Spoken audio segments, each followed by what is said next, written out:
ఉత్తములైన వారు దేనిని ఆచరింతురు దానిని ఇతరులను ఆచరింతురు.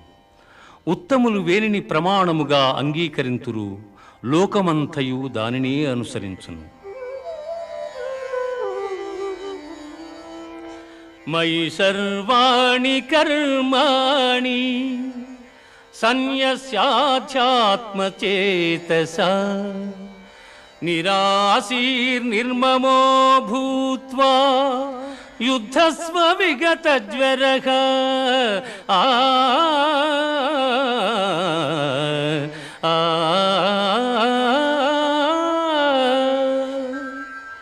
అర్జున, నీవొనర్చు సమస్త కర్మలను నాయందు సమర్పించి జ్ఞానముచే నిష్కాముడవై అహంకారము లేనివాడవై సంతాపమును వదలి యుద్ధము చేయుము.